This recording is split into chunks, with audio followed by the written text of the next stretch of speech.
what we know, American principles. Look, I don't talk about my faith a lot, but Matthew 25:40 talks about, to the least amongst us you do unto me. I think that's true of most Americans. They simply want order to it. This bill does it. It's funded. It's supported by the people who do it. And it lets us keep our dignity about how we treat other people.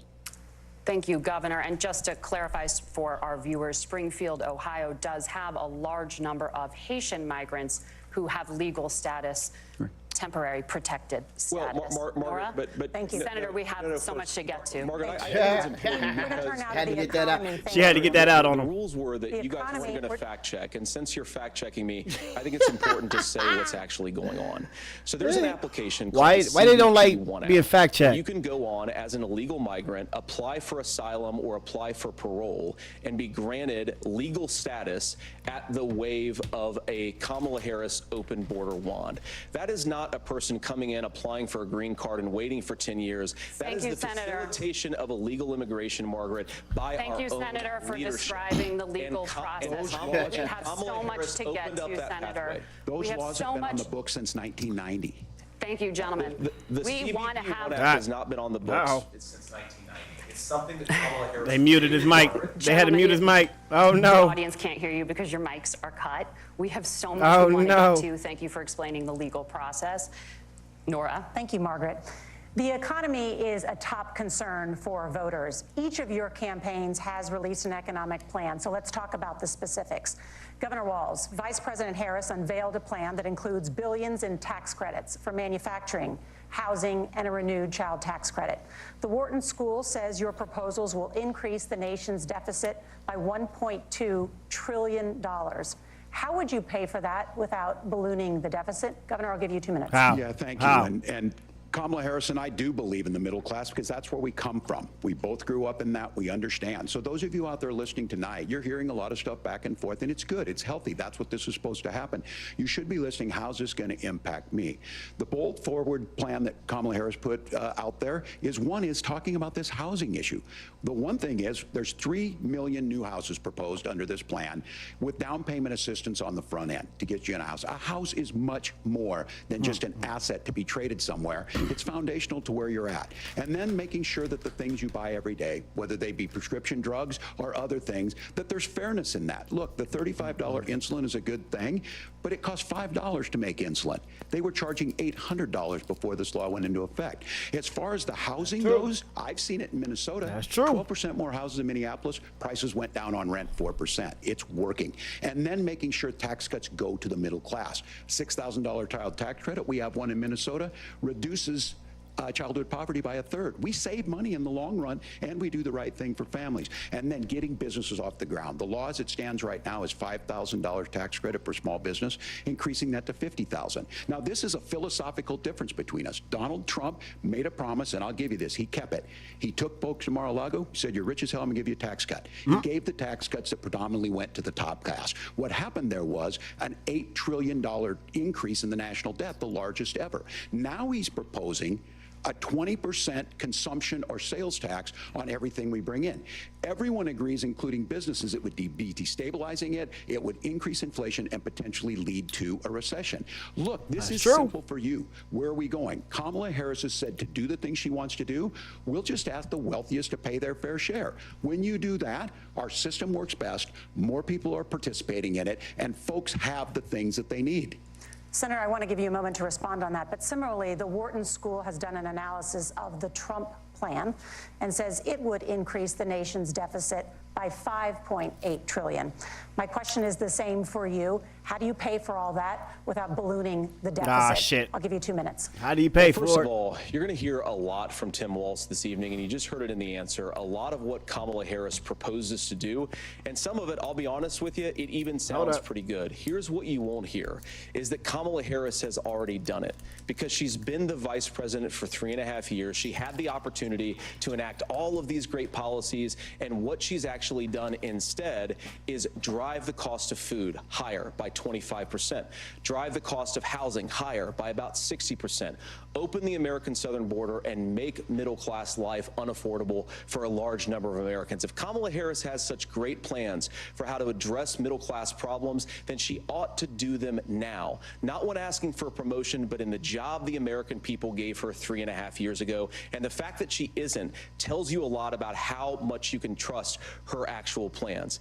Now, Donald Trump's economic plan is not just a plan, but it's also a record. A lot of those same economists attack Donald Trump's plans, and they have PhDs, but they don't have common sense and they don't have wisdom, because Donald Trump's economic policies delivered the highest take-home pay in a generation in this country, 1.5% inflation, and to boot, peace and security all over the world. So when people say that Donald Trump's economic plan doesn't make sense, I say look at the record. He delivered rising take-home pay for American workers. Now, Tim admirably admits that they want to undo the Trump tax cuts. But if you look at what was so different about Donald Trump's tax cuts, even from previous Republican tax cut plans, is that a lot of those resources went to giving more take-home pay to middle-class and working-class Americans. It was passed in 2017, and you saw an American economic boom unlike we've seen in a generation in this country. That is a record that I'm proud to run on, and we're going to get back to that common sense wisdom so that you can afford to live the American dream again. I know a lot of you are struggling. I know a lot of you are worried about paying the bills. It's going to stop when Donald Trump brings back common sense to this country. Governor, do you want to respond to that? What has Kamala Harris done for the middle class? Yeah, well, Kamala Harris's day one was Donald Trump's failure on COVID that led to the collapse of our economy. We were already before COVID in a manufacturing recession, but 10 million people out of work, largest percentage since the Great Depression.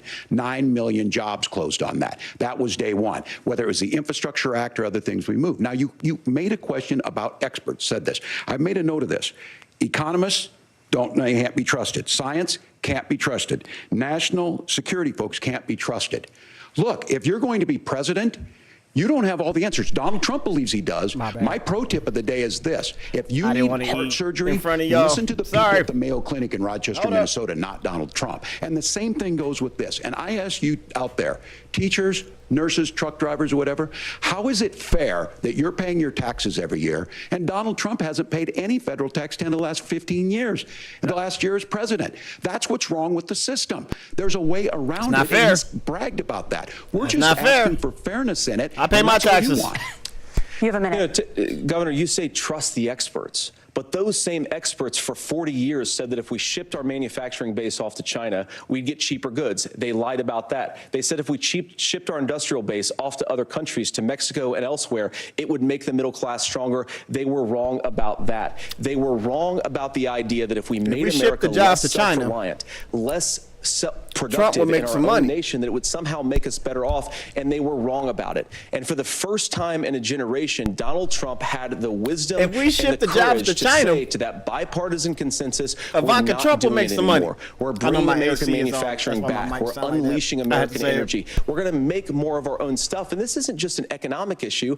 I mean, I've got 3 beautiful little kids at home, 7, 4, and 2, and I love them very much, and I hope they're in bed right now.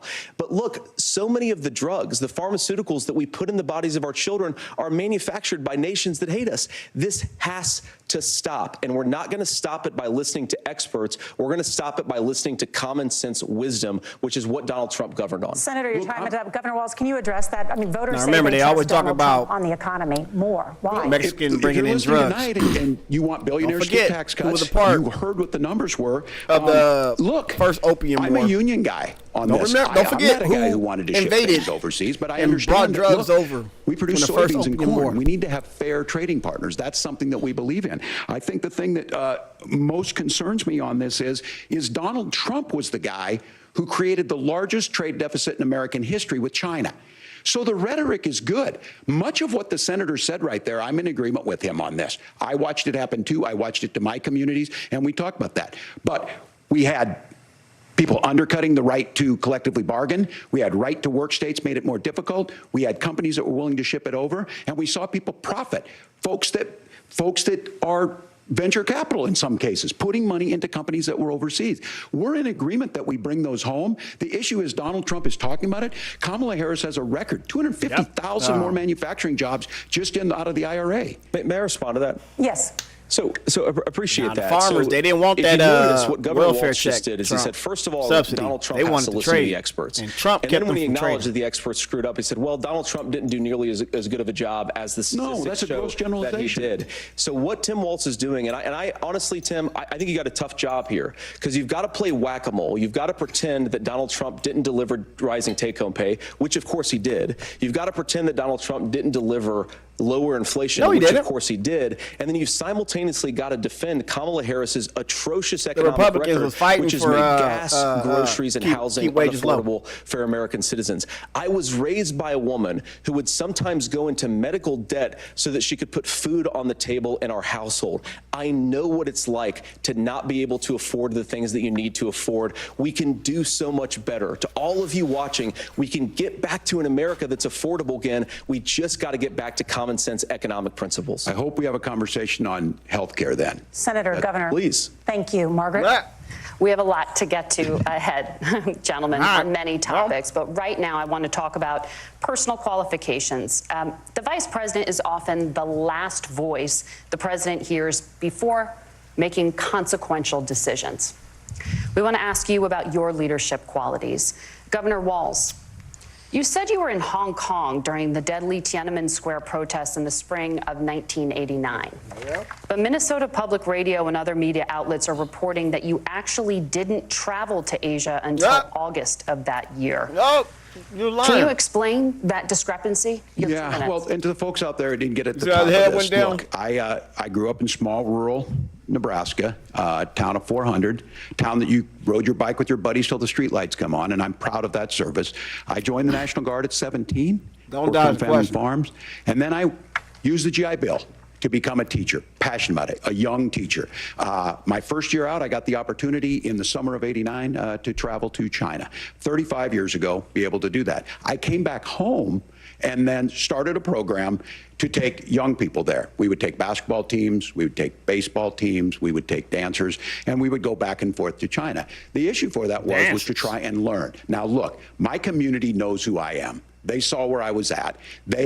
Look, I will be the first to tell you, I have poured my heart into my community. I've tried to do the best I can, but I've not been perfect, and I'm a knucklehead at times, but it's always been about that. Those same people elected me to Congress for 12 years. And in Congress, I was one of the most bipartisan people, working on things like farm bills that we got done, working on veterans benefits. And then the people of Minnesota were able to elect me to governor twice. So look, my commitment has been from the beginning to make sure that I'm there for the people, to make sure that I get this right. I will say more than anything, many times I will talk a lot, I will get caught up in the rhetoric, but being there, the impact it made, the difference it made in my life, I learned a lot about China. I hear the critiques of this. I would make the case that Donald Trump should have come on one of those trips with us. I guarantee you he wouldn't be praising Xi Jinping about COVID, and I guarantee you he wouldn't start a trade war that he ends up losing. So this is about trying to understand the world. It's about trying to do the best you can for your community, and then it's putting yourself out there and letting your folks understand what it is. My commitment, whether it be through teaching, which I was good at, or whether it was being a good soldier or was being a good member of Congress, those are the things that I think are the values that people care about. Governor, just to follow up on that, the question was, can you explain the discrepancy? All I said on this was I got there that summer and misspoke on this. So I will just. I'm about to say, you didn't answer the question, That's what nigga. I said. So I was in Hong Kong and China during the democracy protests went in. And from that, I learned a lot of what needed to be in governance. Thank you, Governor. Oh, no. Senator Vance, that an answer? in 2016, you called your running mate, Donald Trump, unfit for the nation's highest office, and you said he could be America's Hitler. I know you've been asked many times, and you've said you regret those comments and explained you then voted for Donald Trump in 2020. But the Washington Post reported new messages last week in which you also disparaged Trump's economic record while he was president, writing to someone in 2020, quote, Trump thoroughly failed to deliver his economic populism. CBS bringing You're now the his tea. running mate, They got the and receipts. you've shifted many of your policy stances to align with his. If you become vice president, why should Americans trust that you will give Donald Trump the advice he needs to hear and not just the advice he wants to hear? You have 2 minutes. Well, first of all, Margaret, because I've always been open. And sometimes, of course, I've disagreed with the president, but I've also been extremely open about the fact that I was wrong about Donald Trump. I was wrong, first of all, because I believed some of the media stories that turned out to be dishonest fabrications of his record. But most importantly, Donald Trump delivered for the American people. Rising wages, rising take-home pay, an economy that worked for normal Americans, a secure southern border, a lot of things, frankly, that I didn't think he'd be able to deliver on. And yeah, when you screw up, when you misspeak, when you get something wrong and you change your mind, you ought to be honest with the American people about it. It's one of the reasons, Margaret, why I've done so many interviews is because I think it's important to actually explain to the American people where I come down on the issues and what changed. Now, you pointed out to messages from 2020. Margaret, I've been extremely consistent that I think there were a lot of things that we could have done better in the Trump administration the first round if Congress was doing its job. I strongly believe, and I've been a United States Senator, that Congress is not just a high-class debating society. It's not just a forum for senators and congressmen to whine about problems. It's a forum to govern. So there were a lot of things on the border, on tariffs, for example, where I think that we could have done so much more if the Republican Congress and the Democrats in Congress had been a little bit better about how they govern the country. They were so obsessed with impeaching Donald Trump, they couldn't actually govern. And I want to talk about this tariff issue in particular. All right, so he misspoke. That's it. Tim just they both accused misspoke. this of being a national That's sales tax. Look, the one thing, and you're probably surprised to hear me praising Joe Biden, but the one thing that Joe Biden did is he continued some of the Trump tariffs that protected American manufacturing jobs. And it's the one issue, the most pro-worker part of the Biden administration, it's the one issue where Kamala Harris has run away from Joe Biden's record. Think about this. If you're trying to employ slave laborers in China at $3 a day, you're going to do that and undercut the wages of American workers unless our country stands up for itself and says you're not accessing our markets unless you're paying middle-class Americans a fair wage. Senator, your time is up. Nora? Thank you. Now to the issue of reproductive rights. Governor Walz, after Roe versus Wade was overturned, you signed a bill into law that made Minnesota one of the least restrictive states in the nation when it comes to abortion. Former President Trump said in the last debate that you believe abortion, quote, in the 9th month is absolutely fine. Yes or no? Is that what you support? I'll give you 2 minutes. That's not what the bill says, but look, this issue is what's on everyone's mind. Donald Trump put this all into motion. He brags about how great it was that he put the judges in and overturned Roe versus Wade, 52 years of personal autonomy. And then he tells us, oh, we send it to the states. It's a beautiful thing. Amanda Zaworski would disagree with you on it's a beautiful thing. A young bride in Texas waiting for their child at 18 weeks. She has a complication, a tear in the membrane. She needs to go in. The medical care at that point needs to be decided by the doctor. And that would have been an abortion. But in Texas, that would have put them in legal jeopardy. She went home, got sepsis, nearly dies, and now she may have difficulty having children. Or in Kentucky, Hadley Duvall, a 12-year-old child raped and impregnated by her stepfather. Those are horrific. Now, when God asked about that, Senator Vance said 2 wrongs don't make a right. There is no right in this. So in Minnesota, what we did was restore Roe versus Wade. We made sure that we put women in charge of their health care. But look, this is not where, if you don't know Amanda or a Hadley, you soon will.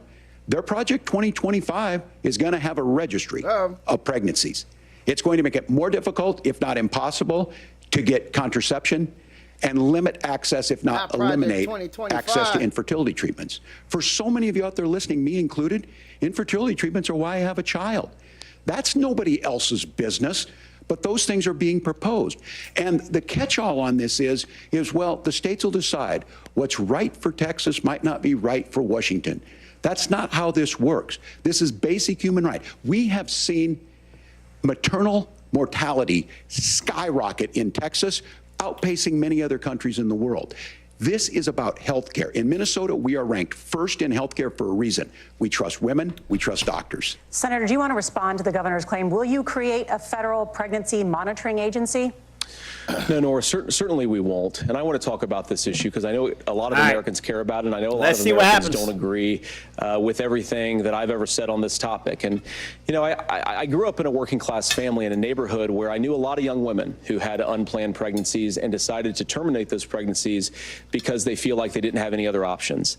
And, you know, one of them is actually very dear to me. And I know she's watching tonight, and I love you. And she told me something a couple years ago. You had an abortion, She huh? felt like if she hadn't had that abortion, that it would have destroyed her life because she was in an abusive relationship. And I think that what I take from that as a Republican who proudly wants to protect innocent life in this country, who proudly wants to protect the vulnerable, is that my party, we've got to do so much better of a job at earning the American people's trust back on this issue where they frankly just don't trust us. And I think that's one of the things that Donald Trump and I are endeavoring to do. I want us as a Republican Party to be pro-family in the fullest sense of the word. I want us to support fertility treatments. I want us to make it easier for moms to afford to have babies. I want it to make it easier for young families to afford a home so they can afford a place to raise that family. And I think there's so much that we can do on the public policy front just to give women more options. Now, of course, Donald Trump has been very clear that on the abortion policy specifically, that we have a big country and it's diverse. And California has a different viewpoint on this than Georgia. Georgia has a different viewpoint from Arizona. And the proper way to handle this, as messy as democracy sometimes is to let voters make these decisions, let the individual states make their abortion policy. And abortion conversation. Go ahead. Go ahead, JD. Big, a very diverse, and let's be honest, sometimes a very, very messy and divided country. Governor, would you like to respond and also answer the question about restrictions? What you gonna say, Tim? The question got asked, and Donald Trump made the accusation that wasn't true about Minnesota. Well, let me tell you about this idea that there's diverse states. There's a young woman named Amber Thurman. She happened to be in Georgia, a restrictive state. Because of that, she had to travel a long distance to North Carolina to try and get her care. Amber Thurman died in that journey back and forth. The fact of the matter is, how can we as a nation say that your life and your rights, as basic as the right to control your own body, is determined on geography? That's true. There's a very real chance, had Amber Thurman lived in Minnesota, she would be alive today. That's why the restoration of Roe versus Wade. When you listen to Vice President Harris talk about this subject and you hear me talk about it, you hear us talking exactly the same. Donald Trump is trying to figure out how to get the political right of this. I agree with a lot of what Senator Vance said about what's happening. His running mate, though, does not, and that's the problem. Governor, your time is up. Senator, let me ask you about that. He mentioned, it was, I think, referring to a national ban. In the past, you have supported a federal ban on abortion after 15 weeks. In fact, you said if someone can't support legislation like that, quote, you are making the United States the most barbaric pro-abortion regime anywhere in the entire world. JD tried to lie. My question is, why have you changed your position? Well, Nora, first of all, I never supported a national ban. I did when I was running for Senate in 2022 talk about setting some minimum national standard. For example, we have a partial birth abortion ban in place in this country at the federal level. I don't think anybody's trying to get rid of that, or at least I hope not, though I know that Democrats have taken a very radical pro-abortion stance. But Nora, you know, one of the things that changed is in the state of Ohio, we had a referendum in 2023, and the people of Ohio voted overwhelmingly, by the way, against my position. And I think that what I learned from that, Nora, is that we've got to do a better job at winning back people's trust. So many young women would love to have families. So many young women also see an unplanned pregnancy as something that's going to destroy their livelihood, destroy their education, destroy their relationships. And we have got to earn people's trust back. And that's why Donald Trump and I are committed to pursuing pro-family policies, making child care more accessible, making fertility treatments more accessible, because we've got to do a better job at that. And that's what real leadership is. Governor, your response. Well, I'm going to respond on the pro-abortion piece of that. No, we're not. We're pro-women. We're pro-freedom to make your own choice. We know what the implications are to not be that. You try to get them. Women having miscarriages, women not getting the care, physicians feeling like they may be prosecuted for providing that care. And as far as making sure that we're educating our children and giving them options, Minnesota's a state with one of the lowest teen pregnancy rates. We understand that too. We know that the options need to be available, and we make that true. We also make it, we're a top 3 state for the best place to raise children. But these two things, to try and say that we're pro-children, but we don't like this, or you guys are pro-abortion, that's not the case at all. Mic check. We are pro-freedoms for women to make their choices, and we're going, and Kamala Harris is making the case, to make options for children more affordable, a $6,000 child tax credit, but we're not going to base that on the back of making someone like Amber Thurman drive 600 miles to try and get health care. Senator? May I respond to that? First of all, Governor, I agree with you. Amber Thurman should still be alive, and there are a lot of people who should still be alive, and I certainly wish that she was. And maybe you're free to disagree with me on this. And explain this to me, but as I read the Minnesota law, They're gonna go out for a beer after this. Watch. Into law, the statute that you signed into law, it says that a doctor who presides over an abortion where the baby survives, the doctor is under no obligation to provide life-saving care to a baby who survives a botched late-term abortion.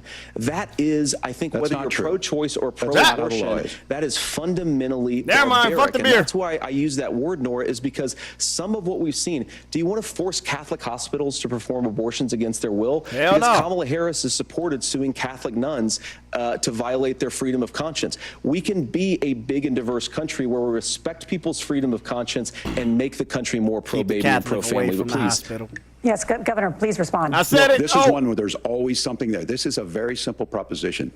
These are women's decisions to make about their healthcare decisions, and the physicians who know best when they need to do this. Trying to distort the way a law is written to try and make a point, that's not it at all. What was I wrong about, Governor? Please tell me, what was I wrong about? That is not the way the law is written. Look, I've given But this, how? I've given this advice on a lot of things, that getting involved, that's been misread, and it was fact-checked at the last debate. But the point on this is there's a continuation of these guys to try and tell women or to get involved. I use this line on this, just mind your own business on this. Things work best when Roe versus Wade was in place. When we do a restoration of Roe, that works best. That doesn't preclude us from increasing funding for children. It doesn't increase us from making sure that once that child's born, like in Minnesota, they get meals, they get early childhood education, they get health care. So the hiding behind we're going to do all these other things when you're not proposing them in your budget. Kamala Harris is proposing them. She's proposing all those things to make life easier for families. I asked a specific question, Governor. You gave me a slogan as a response. It's not the case. It's not true. That's not what the law says. So they fact-checked it with President Trump. Gentlemen, there's a lot to discuss. We have to move on, and we're going to be right back with much more of the CBS News vice presidential debate in just a moment. Hold on, they say they're going to be back. Let's see. Oh, I got to turn that shit down. Showing love to these motherfucking commercials right now. Maybe they ain't got no commercials. Maybe we can, oh, they do. Uh-oh, don't want to show no. Now, it's hot to the motherfucker. I think my chicken's spicy. It's okay. But we here. Now, I'm no fan of Kamala, Tim, or Trump, or JD. But I'm interested in this debate. Forgive me, my hands are dirty, greasy. I've been eating. I know that's rude, but I wanted to go live. So far, I don't know if you can call this round one. Is this round one? I think this is round one. I think they agree a lot. A lot. And I don't know if there's a winner or a loser. I don't know, because I don't even have a horse in this race. But it seems like a very temperless debate. Ain't too much shit talking. Ain't too much going on. But it's okay. I guess we got to have some kind of peaceful discord, you know, back and forth at some point in 2024. Because motherfuckers been tripping in 2024. Hold on, let's see if we back. I don't know if we back yet. Hold on. I'm hot. I need to turn my AC on. But yeah, man, this is one of those things where I thought, this is what I thought. I ain't gonna lie. I thought Vance was gonna try to explain what he meant about the cats and dogs shit. And Walz was going to say, oh, yeah, you know, but look what you did, and that third, and all that. And then Vance tried to come back like, deny. Nah, nigga, I ain't did shit. Bro, this whole, I guess, this is what JD said. He said, I said what I said. I know y'all want to harp on that, but this is what I meant. And it just took that shit away from Walz. He couldn't even use it as an attack. Because he already admitted to it. He's like, I knew y'all was going to try to use it. And I did say that shit about Springfield and the Haitians and all of that. But hear me out. And then we had to hear him out. And it was like, oh, shit. You can't even use it. Sorry, Walz. You got to come with another one. And then Walz, I didn't know. I guess he lied about being in China during a march. Why you lying? But then he gonna say, you know, just like everybody else that's human. They say, my bad, I misspoke. Shit. Now you can't get him, right? JD Vance was ready to get him. You said you lied. You said you was there. You was over there marching with all these motherfucking people, and you wasn't even there. That motherfucker literally came out and said, I lied. My bad, I misspoke. Hold on, let me see if they back. I don't know if they back. But it was funny because right after that, I'm sweating. They asked JD Vance, hey man, what did he ask? Oh yeah, didn't you say you hate Trump? Didn't you call Trump a Nazi motherfucker? Didn't you? I thought you didn't like Trump back in the day. He was like, I changed my views. I was tripping. I didn't know Trump was gonna do all this shit for the American people. My bad. So yeah, everybody's like admitting to their wrongs. You know what I mean? So, and it's like literally a deflection thing. It's one of those deterrents. You know, if I say it, admit to it, you can't use it against me. But yep, we back. I think we back. Let's go ahead and party.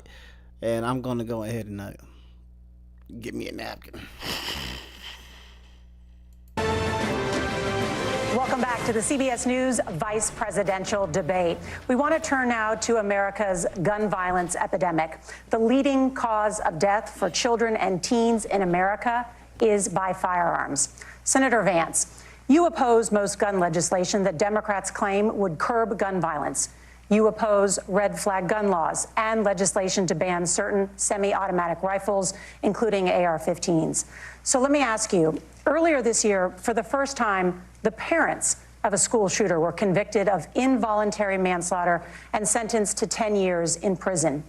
Do you think holding parents responsible could curb mass shootings? I'll give you 2 minutes. Yeah, well, Nora, on that particular case, I don't know the full details, but I certainly trust local law enforcement and local authorities to make those decisions. I think in some cases the answer is going to be yes, and in some cases the answer is going to be no. And the details really matter here, of course. For example, if a kid steals a gun, that's going to be different than if a parent hands over a gun knowing that their kid is potentially dangerous. But look, I want to just sort of speak as a father of 3 beautiful little kids, and our oldest is now in 2nd grade. And like a lot of parents, we send our kids to school with such hope and such joy and such pride at their little faces on the first day of school. And we know, unfortunately, that a lot of kids are going to experience this terrible epidemic of gun violence. And of course, our hearts go out to the families that are affected by this terrible stuff. And we do have to do better. And I think that Governor Walz and I actually probably agree that we need to do better on this. The question is just, how do we actually do it? Now, here's something that really bothers me and worries me about this epidemic of violence. The gross majority, close to 90% in some of the statistics I've seen, of the gun violence in this country is committed with illegally obtained firearms. And while we're on that topic, we know that thanks to Kamala Harris's open border, we've seen a massive influx in the number of illegal guns run by the Mexican drug cartels. Here we go. The amount of illegal guns in our country is higher today than it was 3.5 years ago. But what do we do about the schools? What do we do to protect our kids? And I think the answer is, and I say this not loving the answer, because I don't want my kids to go to school in a school that feels unsafe or where there are visible signs of security. But I unfortunately think that we have to increase security in our schools. We have to make the doors lock better. We have to make the doors stronger. We've got to make the windows stronger. And of course, we've got to increase school resource officers, because the idea that we can magically wave a wand and take guns out of the hands of bad guys, it just doesn't fit with recent experience. You got to call them terrorists. You got to treat them like terrorists. That way it can and I think we've got to have some common sense bipartisan solutions for how to do that. They don't even call them terrorists. Well, I think all the parents watching tonight, this is your biggest nightmare. Look, I got a 17-year-old, and he witnessed a shooting at a community center playing volleyball. Those things don't leave you. As a member of Congress, I sat in my office surrounded by dozens of the Sandy Hook parents, and they were looking at my 7-year-old picture on the wall. Their 7-year-old were dead, and they were asking us to do something. And look, I'm a hunter. I own firearms. The vice president is. We understand that the Second Amendment is there, but our first responsibility is to our kids to figure this out. In Minnesota, we've enacted enhanced Kamala red says flag she gonna laws, shoot somebody. enhanced background checks. come to her And we house. can start to get data. But here's the problem. If we really want to solve this, we've got folks that won't allow research to be even done on gun violence. And this idea that we should just live with it, here's what I do think, that this is a good start to the conversation. I 100% believe that Senator Vance hates it when these kids, it's abhorrent and it breaks your heart. I agree with that. they agree again. But that's not far enough Shit. when we know there are things that worked. I've spent time in Finland and seen some Finnish schools. They don't have this happen, even though they have a high gun ownership they rate call in the them? country. There are Finnish reasonable schools? things that we can do to make a difference. It's not infringing on your Second Amendment. And the idea to have some of these weapons out there, it just doesn't make any sense. Kamala Harris, as an attorney general, worked on this issue. She knows that it's there. No one's trying to scaremonger and say we're taking your guns, but I ask all of you out there, do you want your schools hardened to look like a fort? Is that what we have to go? When we know there's countries around the world that their children aren't practicing these types of drills. That's true. They're being kids. We owe it to them being to kids, get a that's fix. true. These are things that shouldn't be that difficult. You can still keep your firearms, and we can make a difference. We have to. If you're listening tonight, this breaks your heart. Senator. Tim, first of all, I didn't know that Making me your hot. 17-year-old witnessed a shooting. I'm sorry about that, and I hope that he's appreciate doing you saying okay. so. Christ have mercy. It is awful. And I appreciate what Tim said I think actually that beer about back on. Finland, because I do think it illustrates some of the frankly weird differences between our own country's gun violence problem and Finland. Is okay, first of all, we have way higher rates of mental health abuse or mental health substance abuse. We have way higher rates of depression, way higher rates of anxiety. We unfortunately have a mental health crisis in this country that I really do think that we need to get to the root causes of, because I don't think it's the whole reason why we have such a bad gun violence problem, but I do think it's a big piece of it. Another driver of the gun violence epidemic, especially that affecting our kids, it doesn't earn as many headlines, but is the terrible gun violence problem in a lot of our big cities. And this is why we have to empower law enforcement to arrest the bad guys, put them away, and take gun offenders off the streets. I think it's a whole host of things that we can do here, but I do think at our schools we've got to talk about more security. Senator, thank you. Governor, you previously why opposed an nobody assault talking weapons about ban, but it what only later in your political the perpetrator career did you change looked your like? position. Why? Yeah, I sat in that office school with those shooting. San Diego parents. I've become friends with school shooters. I've seen it. Look, the NRA, I was think that's NRA guy important. for a I think we long need to time. They really used to teach gun talk safety. about I'm of an age who's where shooting up these my scoops. shotgun was in my car so I could pheasant hunt after football practice. That's not where we live today. And several things I want to mention on this is talking about cities and where it's at. The number one where the most firearm deaths happen in Minnesota are rural suicides. And we have an epidemic of children getting guns and shooting themselves. And so we have, and we should look at all of the issues.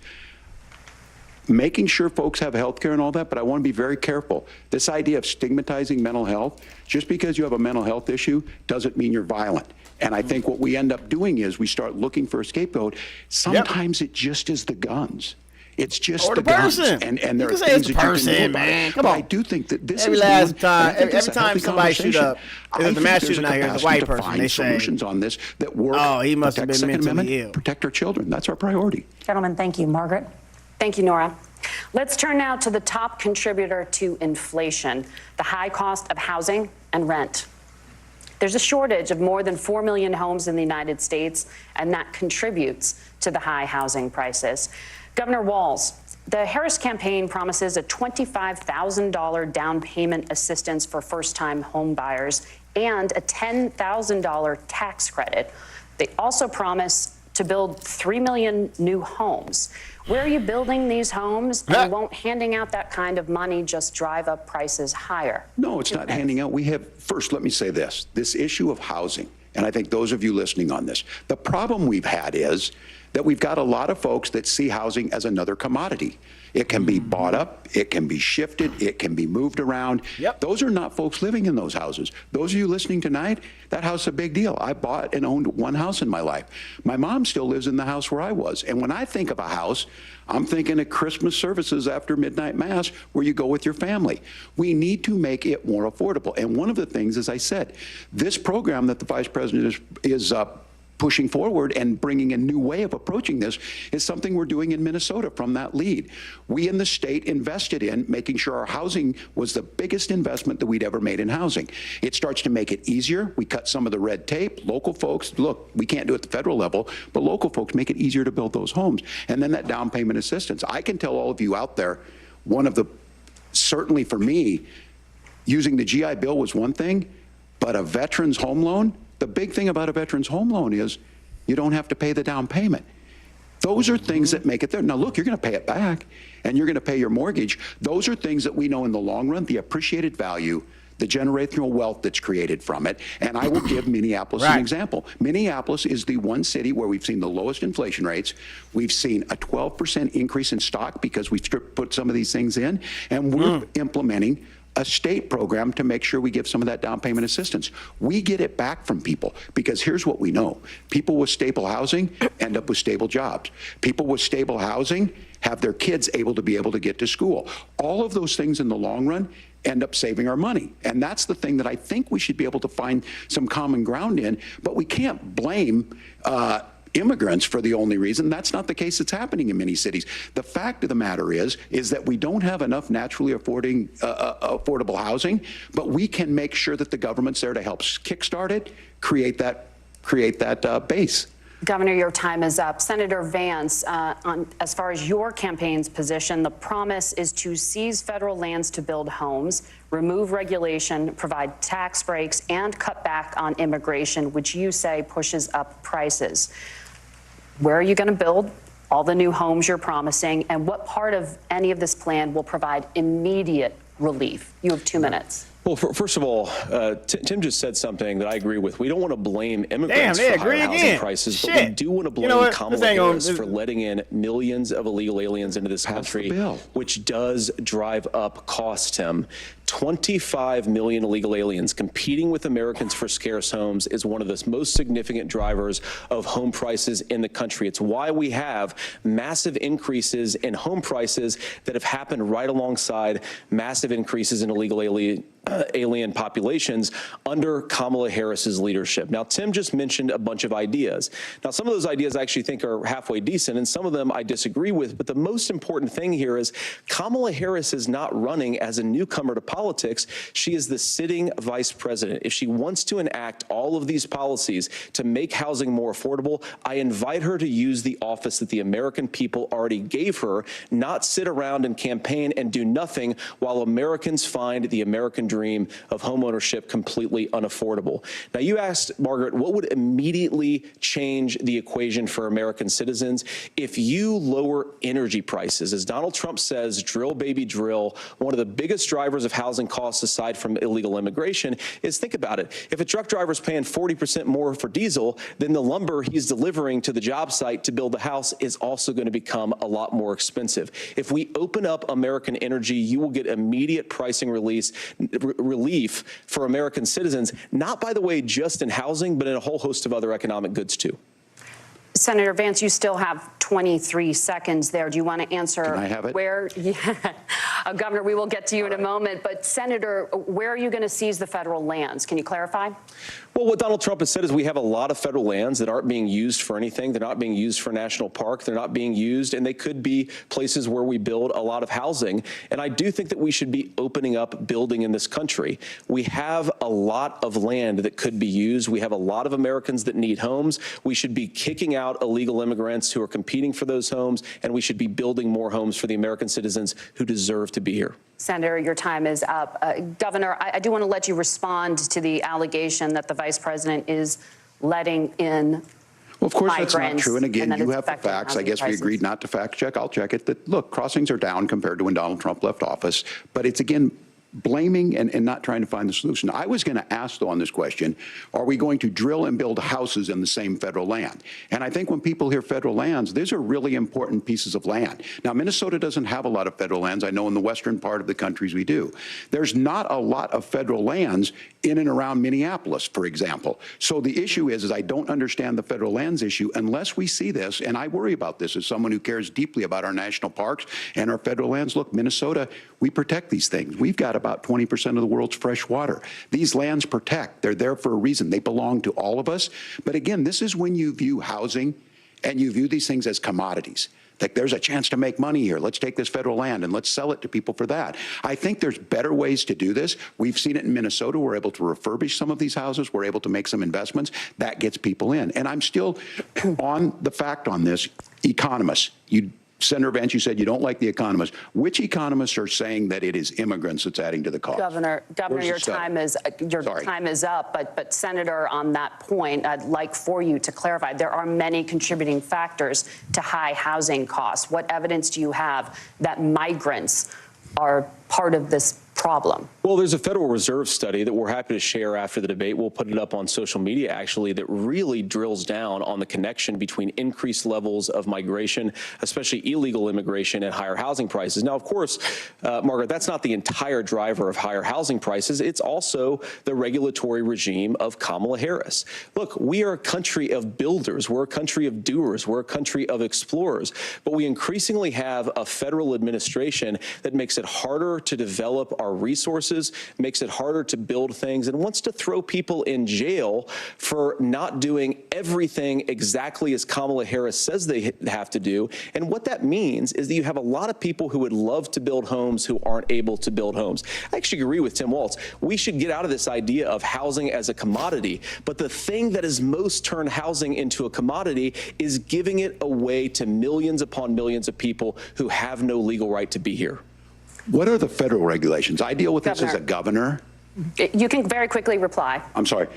I get this as a governor, and I don't necessarily disagree with that in some cases, many of those are local, many of them are state. I don't know which ones are federal, but I think whenever we talk regulations, people think they can get rid of them.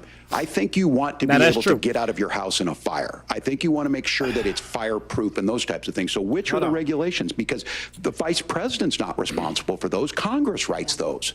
Governor, thank you. Gentlemen, we have a lot to get to. You're passionate about the housing crisis, I can tell. But Nora? Thank you. One of the top problems facing Americans is the high cost of health care. Senator Vance, at the last presidential debate, former President Trump was asked about replacing the Affordable Care Act. In response, he said, "I have concepts of a plan." Since then, Senator, you've talked about changing how chronically ill Americans get health insurance. Can you explain how that would work? And can you guarantee that Americans with pre-existing conditions won't pay more? I'll give you 2 minutes. Well, of course, we're going to cover Americans with pre-existing conditions. In fact, a lot of my family members have gotten health care. I believe, members of my family actually got private health insurance, at least for the first time, switched off of Medicaid onto private insurance for the first time under Donald Trump's leadership. And I think that, a lot of people have criticized this concepts of a plan remark. Look, it's very simple common sense. I think as Tim Walz knows from 12 years in Congress, you're not going to propose a 900-page bill standing on a debate stage. It would bore everybody to tears. It's been almost 9 years. Actually mean could have had 100 pages part of this this is the give and take of bipartisan negotiation. Now, when Donald Trump was actually president, and again, he has a record to be proud of, prescription drugs fell in 2018 for the first time in a very long time. Under Kamala Harris's leadership, prescription drugs are up about 7%. Under Donald Trump's entire 4 years, they were up about 1.5%. He introduced pricing transparency. You think about health care. You go into a hospital, you try to buy something, and nobody knows what it actually costs. That price transparency will actually give American consumers a little bit more choice and will also drive down costs. And we talked about, the reinsurance regulations is what I was talking about. Look, Donald Trump has said that if we allow states to experiment a little bit on how to cover both the chronically ill but the non-chronically ill, it's not just a plan. He actually implemented some of these regulations when he was president of the United States. And I think you can make a really good argument that it salvaged Obamacare, which was doing disastrously until Donald Trump came along. And I think this is an important point about President Trump. Of course, you don't have to agree with everything that President Trump has ever said or ever done. But when Obamacare was crushing under the weight of its own regulatory burden and health care costs, Donald Trump could have destroyed the program. Instead, he worked in a bipartisan way to ensure that Americans had access to affordable care. It's not perfect, of course, and there's so much more that we can do. But I think that Donald Trump has earned the right to put in place some better health care policies. He's earned it because he did it successfully the first time. Governor? Obamacare was the here's shit where they being an liked. old They guy gives you some loved it. history. They hate I saying was they there liked it. at It the was demonized so creation bad that of they had to the change the ACA. name to the ACA, And the the reason Affordable it was Care so Act. important is And they still I using it come today from because it's a very popular major motherfucking healthcare policy. state, home of the Mayo Clinic, home to Medical Alley, 3M, Medtronic, all of those. We understand healthcare. It's why we're ranked first on affordability and accessibility and quality of healthcare. And so what I know is under Kamala Harris, more people are covered than they have before. And those of you listening, this is critical to you. Now, Donald Trump all of a sudden wants to go back and remember this. He ran on the first thing he was going to do on day one was to repeal Obamacare. On day one, he tried to sign an executive order to repeal the ACA. He signed on to a lawsuit to repeal the ACA, but lost at the Supreme Court. And he would have repealed the ACA had it not been for the courage of John McCain to save that bill. Now, fast forward, what that means to you is you lose your pre-existing conditions. If you're sitting at home and you got asthma, too bad. If you're a woman, probably not. Broke your foot during football, might kick you out. Your kids get kicked out when they're 26. Kamala Harris negotiated drug prices for the first time with Medicare. We have 10 drugs that will come online, the most common ones that'll be there. But look, this issue, and when Donald Trump said, I've got a concept of a plan, it cracked me up as a fourth grade teacher because my kids would have never given me that. But what Senator Vance just explained might be worse than a concept, because what he explained is pre-Obamacare. And I'll make this as simple as possible because I have done this for a long time. What they're saying is, if you're healthy, why should you be paying more? So what they're going to do is let insurance companies pick who they insure, because guess what happens? You pay your premium, it's not much. They figure they're not going to have to pay out to you. But those of you a little older, gray, got cancer, you're going to get kicked out of it. That's why the system didn't work. Kamala Harris will protect and enhance the ACA. Governor, thank you. Senator, you have not yet explained how you would protect people with pre-existing conditions or laid out that plan. Well, look, we currently have laws and regulations in place right now that protect people with pre-existing conditions. We want to keep those regulations in place, but we also want to make the health insurance marketplace function a little bit better. Now, what Governor Walz just said is actually not true. A lot of what happened, and the reason that Obamacare was crushing under its own weight, is that a lot of young and healthy people were leaving the exchanges. Donald Trump actually helped address that problem, and he did so in a way that preserved people's access to coverage who had pre-existing conditions. But again, something that these guys do is they make a lot of claims about if Donald Trump becomes president, all of these terrible consequences are going to ensue. But in reality, Donald Trump was president. Inflation was low. Take-home pay was higher. And he saved the very program from a Democratic administration that was collapsing and would have collapsed absent his leadership. He did his job, tried to repeal it multiple times. He got shut down in the court. And the only economy that was good was the one that he got from Obama. Governor, did enrollment under the Affordable Care Act go up under the Trump administration? It's higher now that we've seen it go up. Look, people are using it. The system works. And the question about this of young people or whatever, that's the individual mandate piece of this. And Republicans fought tooth and nail saying, well, Americans should be free to do this. Well, then what happens is... So you think the individual mandate's a good idea? You shrink. I think the idea of making sure the risk pool is broad enough to cover everyone, that's the only way insurance works. When it doesn't, it collapses. You are asking pre-ACA where we get people out. Look, people know that they need to be on health care. People expect it to be there. And when we are able to make it, and we are making it this way, when we incentivize people to be in the market, when we help people who might not be able to afford it get there, and we make sure then when you get sick and old, it's there for you. Because I heard people say, well, I don't want to buy taxes go to countries that have free health care. Buying health care once you get past 70. So look, the ACA works. We can continue to do better. Kamala Harris did that. The way she made everything better was negotiating those 10 drugs on Medicare for the first time in American history. Thank you. Margaret? Can I address that? I apologize. We're out of time. We have a number of subjects to discuss. Margaret? Let's talk about families in America.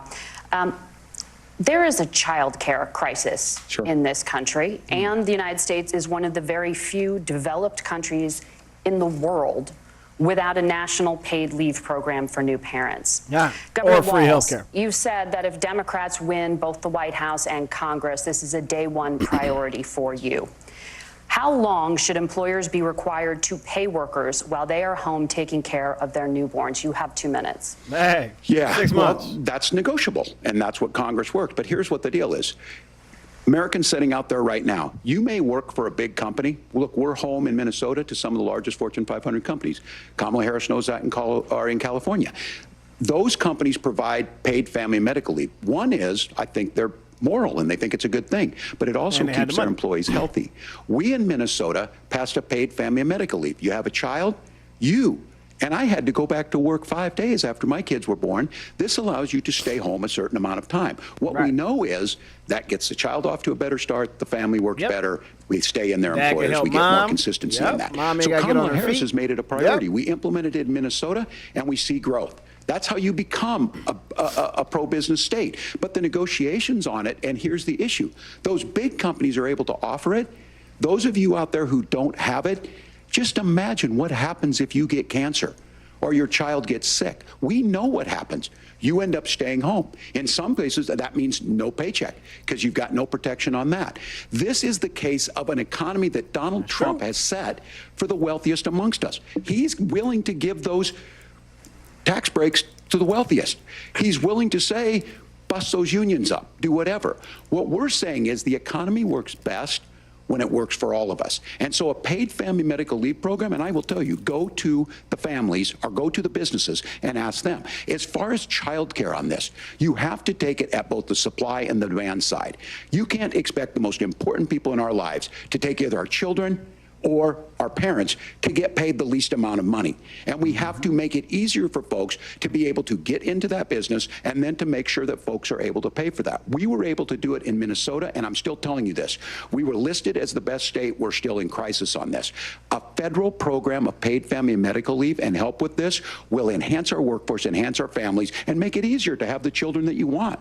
Governor, your time is up. Senator, do you support a national paid leave program? And Well, if do you? so, for how long should employers be mandated to pay their employees while they are home taking care of their newborn? Tell Walz didn't answer for how long. Well, first of all, Margaret, a number of my Republican colleagues and some Democrats, too, have worked on this issue. And I think there is a bipartisan solution here because a lot of us care about this issue. I mean, look, I speak from this very personally because I'm married to a beautiful woman who is an incredible mother to our 3 beautiful kids, but is also a very, very brilliant corporate litigator. And I'm so proud of her. But being a working mom, even for somebody with all of the advantages of my wife, is extraordinarily difficult. And it's not just difficult from a policy perspective. She actually had access to paid family leave because she worked for a bigger company. But the cultural pressure on young families and especially young women, I think makes it really hard for people to choose the family model. A lot of young women would like to go back to work immediately. Some would like to spend a little time home with the kids. Some would like to spend longer at home with the kids. We should have a family care model that makes choice possible. And I think this is a very important substantive difference between Donald Trump and Kamala Harris's approach. I mean, look, if you look at the federal programs that we have that support paid family leave right now, the Community Development Block Grant, and there's another block grant program that spends a lot of money from the federal government. These programs only go to one kind of child care model. Let's say you'd like your church maybe to help you out with child care. Maybe you live in a rural area or an urban area and you'd like to get together with families in your neighborhood to provide child care in the way that makes the most sense. You don't get access to any of these federal monies. We want to promote choice in how we deliver family care and how we promote child care because, look, it is unacceptable. And, you know, of course, Tim and I have been on the campaign trail a lot the past 7 or 8 weeks. And one of the biggest complaints I hear from young families Why would you get money if you get it from who feel church? like they don't Why have would billionaires options, get like they're choosing tax between credits going to work or taking care of their kids. That is all they an got to do is say, I'm not incredible going to work burden for the to next put 6 on months. American I got the families. money. We're the only country Why that would does they it. I think we could do even, a heck of why are a you lot better. asking for it? Senator, Why would you thank be like, you. You have also said, it's controversial Senator because Vance, many people things that don't need to about go the use it. American family. The Federal Reserve says parents will spend nearly as much on child care as they do on housing each month. So I want to get your thoughts on this. President Trump recently said, as much as child care is talked about as being expensive, it's relatively speaking not very expensive compared to the kinds of numbers we'll be taking in. Is President Trump committed to the $5,000 per child tax credit that you have described? You have 1 minute. Well, what President Trump said, Margaret, I just want to defend my running mate here a little bit, is that we're going to be taking in a lot of money by penalizing companies for shipping jobs overseas and penalizing countries who employ slave laborers and then ship their products back into our country and undercut the wages of American workers. It's the heart of the Donald Trump economic plan. Cut taxes for American workers and American families. Cut taxes for businesses that are hiring and building companies in the United States of America. But penalize companies and countries that are shipping jobs overseas. That's the heart of the economic proposal. And I think what President Trump is saying is that when we bring in this additional revenue with higher economic growth, we're going to be able to provide paid family leave, child care options that are viable and workable for a lot of American families. Can you clarify how that will solve the child care shortage? Well, because as Tim said, a lot of the child care shortage is we just don't have enough resources going into the multiple people who could be providing family care options. And we're going to have to, unfortunately, look, we're going to have to spend more money. We're going to have to induce more people to want to provide child care options for American families, because the reason it's so expensive right now is because you've got way too few people providing this very essential service. Thank you, Senator. Governor Walz, your ticket also has some child care tax credit proposals. Do you think Congress will agree to the $6,000 credit for newborns and $3,000 credit for children over the age of 6, as your campaign has promised? Is that realistic? Well, if these members of Congress are listening to anybody, I can tell you, and this is the biggest issue. Everybody listening tonight knows. I mean, I'm sure they were shocked to hear it's not that expensive. And let's be clear, whether it's 5,000 or 6,000, that pays you about 3 or 4 months. Let's be clear of where we're at on this. It's because we got out of an imbalance on this. We thought we were going to get by not paying people. I don't think Senator Vance and I are that far apart. I'm not opposed to what he's talking about on options. We've done scholarships types of things. I think we need to be open to making the case. But the issue here is, the question you asked is, you're not going to pay for it with these tariffs. That's just adding another $4,000 on the family and taking less. So not only do they not get the money to pay for that, they're $4,000 in the hole. That's Wharton School. That's his alma mater. And so I think the issue here is, if those members of Congress, I can't believe they're not. When I go to businesses, sure, they'll talk about taxes sometime, but they will lead with childcare and they will lead with housing, because we know the problem is, especially in a state like Minnesota, we need more workers because our economy is growing, but we need the workforce. Governor, thank you. We need to move on. Nora? Let's talk about the state of democracy, the top issue for Americans after the economy and inflation. After the 2020 election, President Trump's campaign and others filed 62 lawsuits contesting the results. Judges, including those appointed by President Trump and other Republican presidents, looked at the evidence and said there was no widespread fraud. Zero, none, nada, zip. Of every state in the nation, Republicans and Democrats, certified the 2020 election results and sent a legal slate of electors to Congress for January 6th.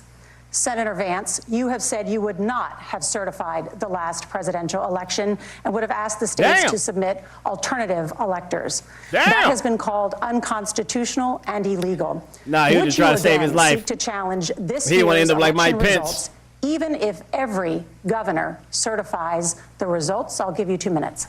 Well, Nora, first of all, I think that we're focused on the future. We need to figure out how to solve the inflation crisis caused by Kamala Harris's policies, make housing affordable, make groceries affordable, and that's what we're focused on. But I want to answer your question because you did ask it. Look, what President Trump has said is that there were problems in 2020, and my own belief is that we should fight about those issues, debate those issues peacefully in the public square, and that's all I've said, and that's all that Donald Trump has said. Remember, he said that on January the 6th, the protesters ought to protest peacefully. And on January the 20th, what happened? Joe Biden became the president, Donald Trump left the White House, and now, of course, unfortunately, we have all of the negative policies that have come from the Harris-Biden administration. Wow. I believe that we actually do have a threat to democracy in this country, but unfortunately, it's not the threat to democracy that Kamala Harris and Tim Walz want to talk about. It is the threat of censorship. It's Americans casting aside lifelong friendships because of disagreements over politics. It's big technology companies silencing their fellow citizens. And it's Kamala Harris saying that rather than debate and persuade her fellow Americans, she'd like to censor people who engage in misinformation. I think that is a much bigger threat to democracy than anything that we've seen in this Trump say country he ready in the to last arrest 4 years, in the last CBS 40 or some years. shit? Now, I'm really proud, especially given that I was raised by two lifelong blue-collar Democrats, to have the endorsement of Bobby Kennedy Jr. and Tulsi Gabbard, lifelong leaders in the Democratic coalition. And of course, they don't agree with me and Donald Trump on every issue. We don't have to agree on every issue, but we're united behind a basic American First Amendment principle that we ought to debate our differences. We ought to argue about them. We ought to try to persuade our fellow Americans. Kamala Harris is engaged in censorship at an industrial scale. She did it during COVID. She's done it over a number of other issues. And that, to me, is a much bigger threat to democracy than what Donald Trump said when he said that protesters should peacefully protest on January the 6th. Governor? Well, I've enjoyed tonight's debate, and I think there was a lot of commonality here, and I'm sympathetic to misspeaking on things, and I think I might have with the senator. Me too, man. There's one though that this one is troubling to me, and I say that because I think we need to tell the story. Donald Trump refused to acknowledge this, and the fact is that I don't think we can be the frog in the pot and let the boiling water go up. He was very clear. I mean, he lost this election, and he said he didn't. 140 police officers were beaten at the Capitol that day. Some with the American flag, several later died. And it wasn't just in there. In Minnesota, a group gathered on the state capitol grounds in St. Paul and said, we're marching to the governor's residence and there may be casualties. The only person there was my son and his dog, who was rushed out crying by state police. Look at that smile on That face. issue, and Mike Pence standing there as they were chanting, hang Mike Pence. Right. Mike Pence made the right decision. So, Senator, it was adjudicated over and over and over. I worked with kids long enough to know, and I said as a football coach, sometimes you really want to win, but the democracy is bigger than winning an election. It's crazy. Like, you shake hands, you're supposed and to then be you try and do everything running you as can to help Trump's the other vice side president. win. That's shouldn't what he was at allow stake here. for his vice now, the thing president I'm most concerned about to is lose his life the idea that over democracy. imprisoning your political opponents, already laying the groundwork for people not accepting this. And a president's words matter.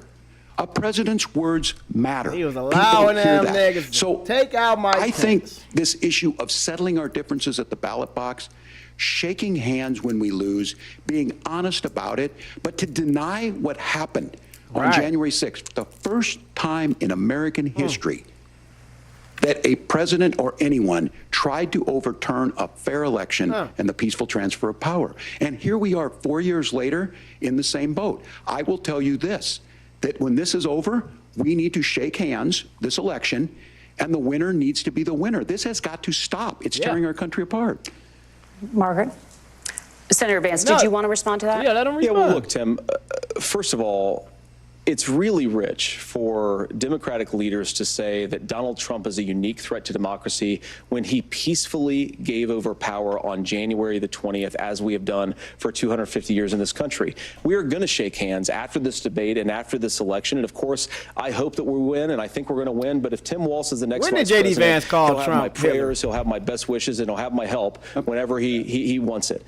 But we have to remember that for years in this country, J.D. Vance Democrats call Trump protested the results of elections. Hillary Clinton in 2016 said that Donald Trump had the election stolen by Vladimir Putin because the Russians bought like $500,000 worth of Facebook ads. This has been going on for a long time. And if we want to say that we need to respect the results of the election, I'm that on around board. January But if we want to say, as Tim Walz 6th? is saying, that this is just a problem that Republicans have had, I don't buy that. Governor? January 6th was not Facebook ads. And I think a revisionist Right. history on this. Look, it was enough for you I to call that nigga Hitler. don't understand how we got to this point. But the issue crazy. was that happened. Donald Trump can do it. And all of us say there's no place for this. It has massive repercussions. This idea that there's censorship to stop people from threatening to kill someone, threatening to do something, that's not censorship. Censorship is book banning. We've seen that. We've seen that brought up. I just think for everyone tonight, and I'm going to thank Senator Vance. I think this is the conversation they want to hear. And I think there's a lot of agreement, but this is one that we are miles apart on. This was a threat to our democracy in a way that we had not seen. And it manifested itself because of Donald Trump's inability to say. He is still saying he didn't lose the election. I would just ask that. Did he lose the 2020 election?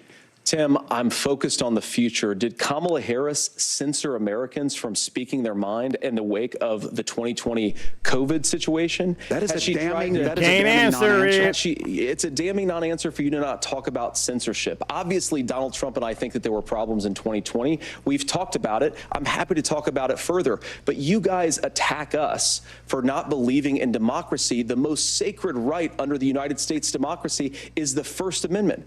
You yourself have said there's no First Amendment right to misinformation. Kamala Harris wants to use the power of government and big tech to silence people from speaking their minds. That is a threat to democracy that will long outlive this present political moment. I would like Democrats and Republicans to both reject censorship. Let's persuade one another. Let's argue about ideas, and then let's come together afterwards. You can't yell fire in a crowded theater.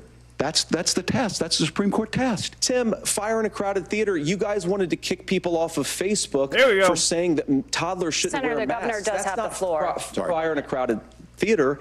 That is criticizing the policies of the government, which is the right of every American. Senator, the governor does have the floor for 1 minute to respond to you. Yeah, well, I don't run Facebook. What I do know is I see a candidate out there who refused, and now again, and this, I'm pretty shocked by this, he lost the election.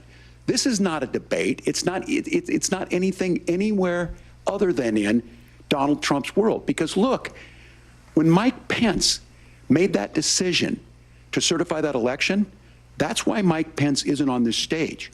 What I'm concerned about is, where is the firewall with Donald Trump? Where is the firewall if he knows he could do anything, including taking an election, and his vice president's not going to stand to it? That's what we're asking you, America. Will you stand up?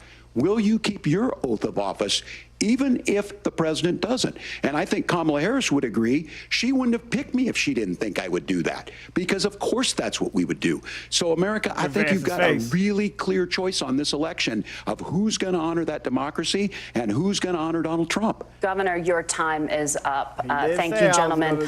We will be right back with both of our candidates. The CBS News vice presidential debate continues. I don't know if I'm gonna be back, but it's interesting, I guess. You know, it's funny that they acknowledge that they were agreeing a lot. Them niggas was like, "Fuck, you know what? I like this dude. Maybe we could chill. Yeah, you know, his views ain't too radical. You all right, motherfucker? Whatever." But yeah, I guess we gotta have that kind of discourse. But it's funny, because I said that shit too about Trump and his loyalty. Like, Vance, you okay with being his vice president? I would have thought that would have been like a steer away from job. Like, everybody stay clear from the vice president of Trump, right? Because look what he did to Mike Pence, right? Like Tim Walz said, he's like, man, shit, there's a reason why Mike Pence is not standing right here today. Right? There's a reason. It ain't like he's running for president. He was, I think. But it didn't work. But Trump is running again. Trump is running again. Why you don't run with the person that you claim that you had a successful presidency with?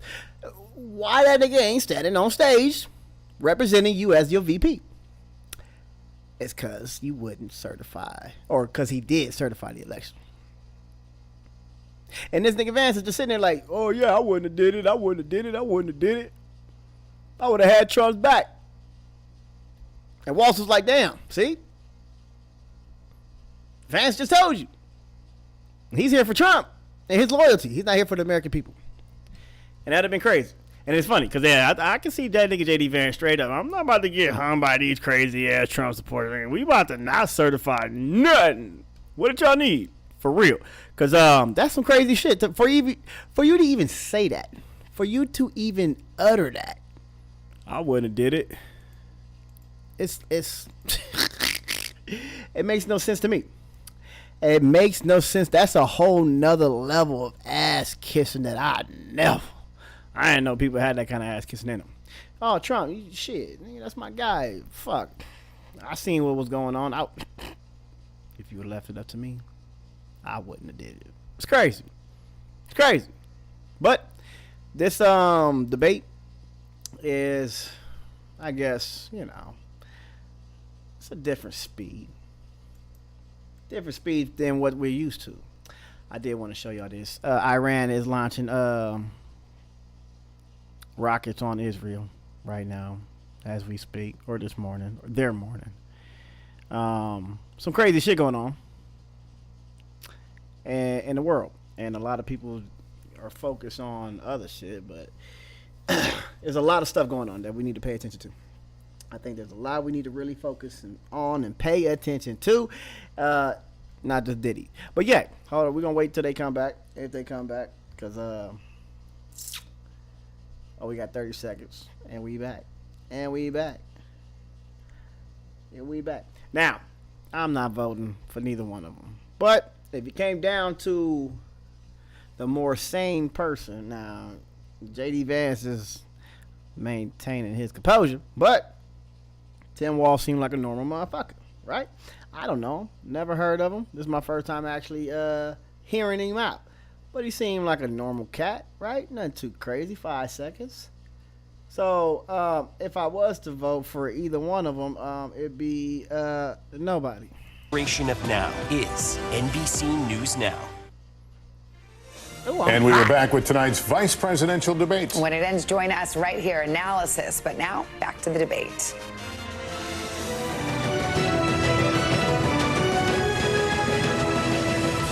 Welcome back to the CBS News Vice Presidential Debate. It is now time for the closing statement. Senator Vance won the virtual coin toss and elected to go last. So, Governor Walz, you are first. You have 2 minutes. Well, thank you, Senator Vance. Thank you to CBS News. And most importantly, thank you to all of you. If you're still up and the folks who miss Dancing with Our Stars, I appreciate it. But look, the support of the democracy matters. It matters that you're here. And I'm as surprised as anybody of this coalition that Kamala Harris has built, from Bernie Sanders to Dick Cheney to Taylor Swift, and a whole bunch of folks in between there. And they don't all agree on everything, but they are truly optimistic people. They believe in a positive future of this country, and one where our politics can be better than it is. And I have to tell you, that better than it is the sense of optimism that there can be an opportunity economy that works for everyone, not just to get by, but to get ahead. And the idea that freedom really means something. Not the freedom of government to be in your bedroom or exam room, but the freedom for you to make choices about yourself. Now, look, we all know who Donald Trump is. He's told us, and as Maya Angelou said, believe him when he told you that. His first inaugural address talked about American carnage, and then he spent 4 years trying to maybe do that. Senator Vance tonight made it clear he will stand with Donald Trump's agenda. He will continue to push down that road. Excuse me. Kamala Harris gives us a different option. Now, I'll have to tell you, I'm going to be careful about the quotes, but there's one that Senator Vance said that does resonate with me. He said, Donald Trump makes the people I care about afraid. A lot of America feels that way. We don't need to be afraid. Franklin Roosevelt was right. All we have to fear is fear itself. Kamala Harris is bringing us a new way forward. She's bringing us a politics of joy. She's bringing real solutions for the middle class, and she's centering you at the heart of that. All the while asking everyone, join this movement, make your voices heard. Let's look for a new day where everybody gets that opportunity and everybody gets a chance to thrive. I humbly ask for your vote on November 5th for Kamala Harris.